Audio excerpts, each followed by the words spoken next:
they're already picking up a lot. In Indiana high school tennis, it's like this in Kentucky too. If you can hit 2 or 3 big shots a point, you're a great player.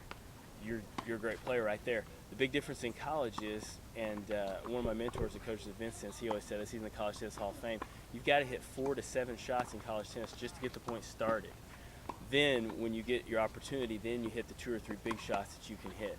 So a lot of them is consistency. In their when they played singles in their first match, it was obvious to people who were fresh and the people that weren't. But even by the end of the match, they were picking up what to do. They were just getting a few more balls in, which they normally don't have to do because they were the big hitters on their team. But it's different in college because you take everybody's good players and you put them together, everybody's good. It's interesting. Some of them will. It's just, the percentages. Some will just be able to adapt real quick. Usually the way it works is it's a toss-up. Some will do it right away. Some won't be able to do it until next year. It's kind of like we're just seasoning them. And then some kids are in between. And a lot of people, it'll just be a matter of when they hit their first plateaus. Everybody's going to hit them, and then it's a mental thing as to, are you just going to be like, well, I can't do any better?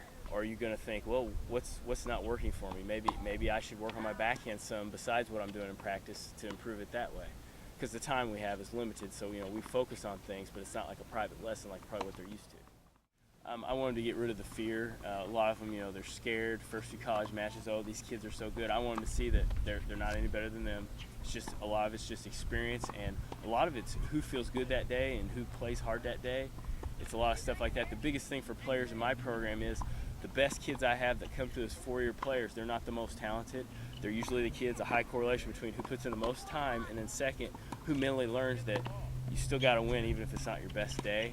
You just got to put in the effort. Sometimes it'll happen, and the kids that do real well, they learn that, and it's really interesting coaching guys and girls. Sometimes the ladies usually pick that up faster. It's just a matter of how much time they're going to put into that extra practice and stuff.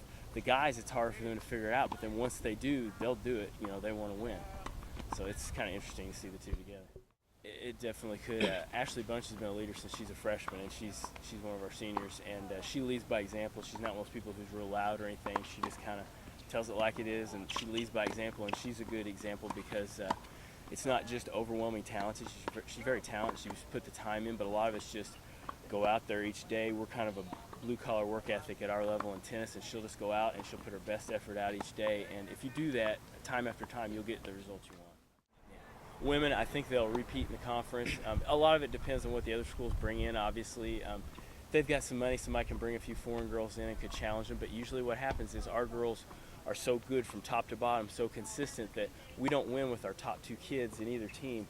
It's that 3, 4, 5, and 6 singles are all pretty equal. That's how we win, with depth. We get a lot of depth. A lot of that goes to the IU degree. A lot of people want to be here because of that. So I think they'll repeat as champions or be super close if they don't, just on experience and talent like that. Guys, we got a good chance to surprise some people because I think they counted us out last year because physically we had it. We just peaked too soon. I worked them really hard in the weight room and some stuff in the winter, and we came out. And if you look at our matches, the Rose Holman match, our first couple matches, the guys played amazing. They went beyond expectation, but after spring break, we just couldn't carry it through, and that's the hard part of the spring. You got to play 2 really good months. It's really hard to do.